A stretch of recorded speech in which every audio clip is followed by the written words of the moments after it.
改过自新的机会。和风行踪，都随我来。是。我要杀了你！你别躲！你别躲！小子，统领大人有请。秦晨，今后和千雪断绝联系。如果我说不呢？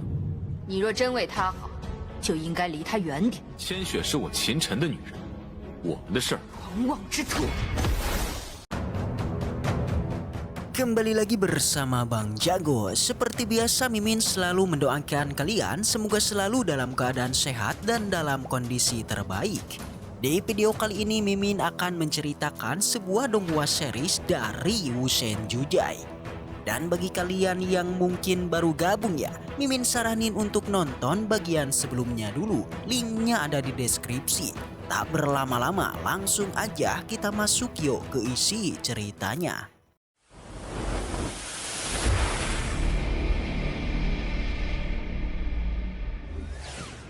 Cerita kembali dilanjutkan yang kita masih berlatar di lapangan Papiliun Pil.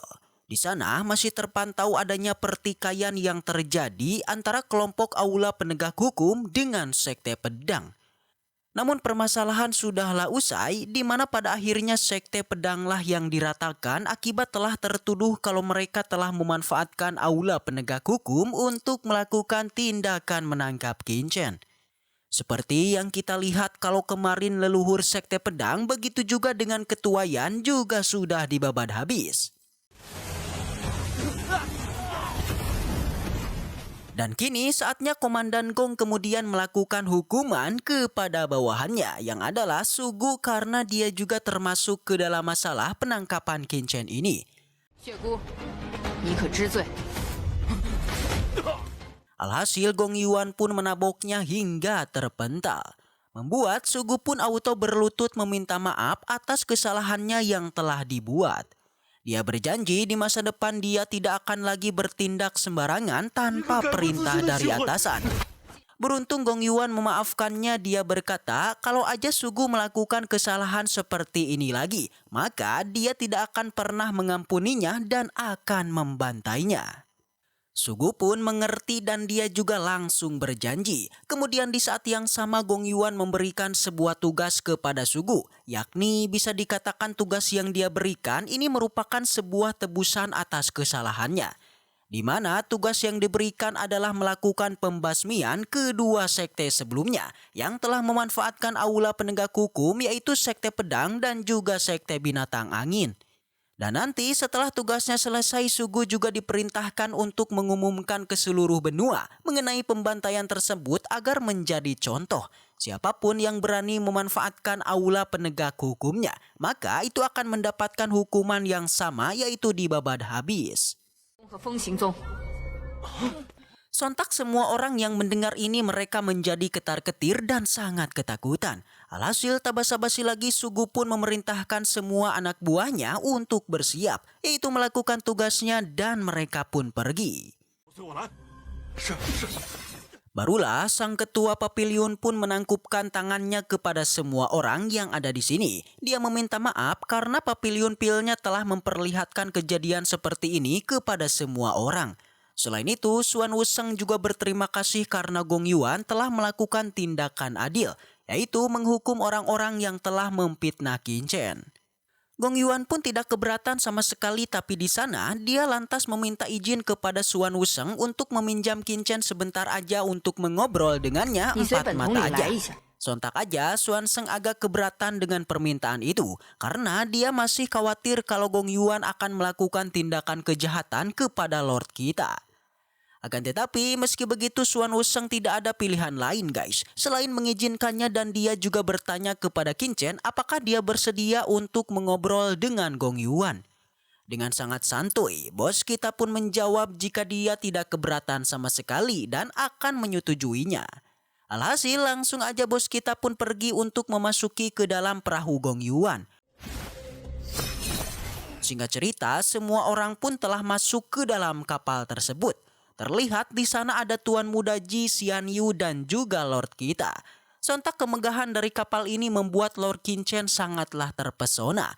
Itu karena isi dalam kapal terbang ini sangatlah mewah.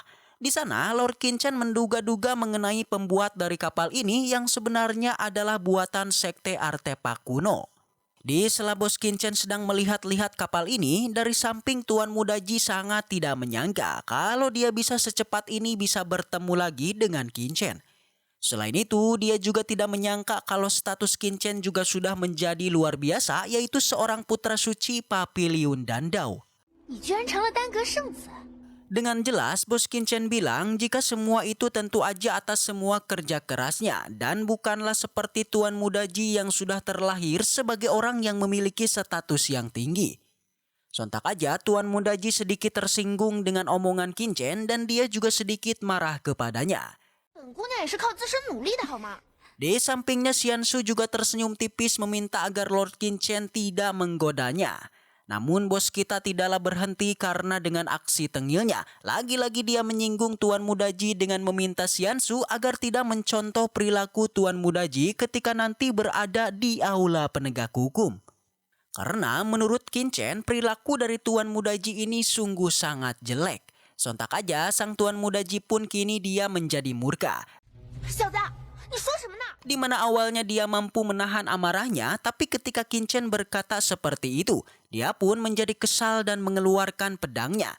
Tapi lagi-lagi Qin Chen tidaklah takut dan malah dia terus menantang dirinya. Hingga akhirnya Tuan Muda Ji pun teruslah mengejar Qin Chen untuk menebaskan pedangnya. 我要杀了你！别躲！ Kejadian semacam ini membuat para anggota Balai Penegak Hukum menjadi tercengang. Mereka tidak menyangka jika Tuan Muda Ji yang begitu terhormat sebenarnya selalu diremehkan oleh seorang pemuda bernama Qin Chen. Namun Xian Su malah tersenyum tipis karena ia tahu keduanya tidaklah serius dan hanya bermain-main aja. Sampai akhirnya keduanya pun terhenti dikala Suyan meminta Qin Chen untuk mengikutinya menemui Komandan Gong yang telah menunggunya. 小子，统领大人有请。 Dari belakang, Tuan Muda Ji masih kesal dan akan menyelesaikan masalahnya dengan Qin Chen saat nanti dia sudah bertemu dengan Komandan Gong.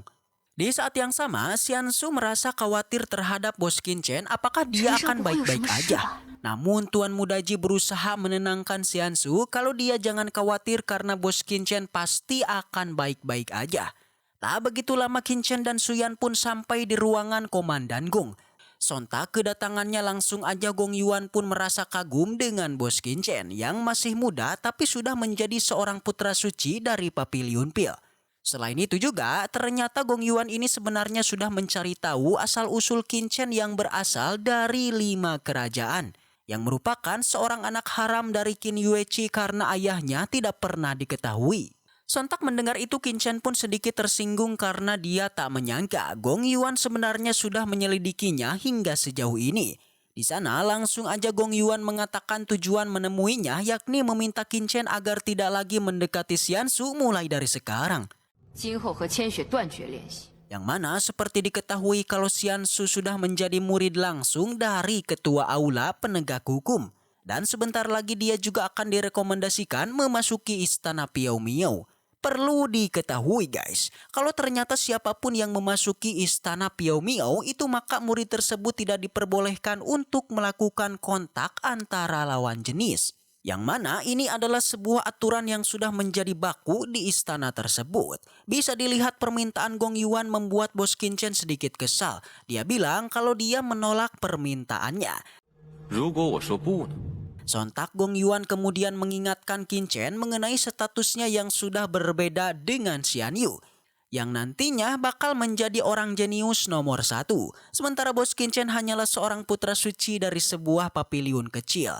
Jadinya jika Qin Chen benar-benar peduli pada Xian Su, maka dirinya harus rela meninggalkannya. 你若真为他好，就应该离他远点。 Alhasil bos Qin Chen tidak lagi diberikan kesempatan untuk menolak itu, di mana Gong Yuan langsunglah mengusirnya dengan meminta Suyan untuk mengantar Qin Chen keluar. Sebelum pergi bos Qin Chen bilang jika Xian Su adalah wanitanya dan sudah pasti dia enggak akan pernah meninggalkannya. Sontak aja Gong Yuan pun menjadi marah besar dan mengeluarkan kekuatannya. 狂妄之徒！ Di luar ruangan Gong Yuan terlihat Xian Su yang masih merasa khawatir. Tak lama Qin Chen pun muncul dan Xian Su menanyakan apa yang telah dilakukan Gong Yuan kepada dirinya. Namun Bos Qianchen tidaklah mengatakan yang sebenarnya karena dia ingin Xiansu menjadi kuat untuk berlatih di aula penegak hukum. 回头我可要检验你的修为的。 Sontak aja Xiansu merasa senang dan dia pun memeluk bos kita. Akan tetapi di saat itu Suyan pun datang dan memerintahkan Qianchen untuk segera pergi dan tidak diperbolehkan lagi untuk mendekati Xiansu. Dan setelah itu cerita pun bersambung. Namun sebelum kita akhiri video kali ini guys, Mimin akan kembali angkat spoiler dari episode selanjutnya, di mana nanti Bos Qianchen kemudian mengatakan yang sebenarnya, yaitu mengenai perbincangan tadi dengan Gong Yuan kepada Xiansu, di mana Gong Yuan berniat untuk memisahkan Qianchen dengan Xiansu. Sontak aja Xiansu menjadi marah. Dia bahkan mengatakan dirinya akan keluar dari aula penegak hukum jika saja dia harus berpisah dengan Bos Qianchen. Dari sinilah konflik pun mulai memanas guys, di mana tak disangka Qianchen berani mengatakan permintaan Gong Yuan kepada Xiansu, yang mana sebelumnya Gong Yuan meminta agar Qianchen tidak membocorkan pembicaraannya kepada Xiansu, membuat Suyan pun menjadi murka dan menyuruh Xiansu untuk tidak lagi mendekati Bos Qianchen. Mungkin segitu aja dulu untuk pembahasan kali ini, dan kita lanjut lagi di episode selanjutnya. Baiklah, mungkin segitu aja untuk pembahasan kali ini. Semoga kita selalu diberikan kesehatan untuk mengawal Donghua ini. Dan sampai jumpa di video selanjutnya.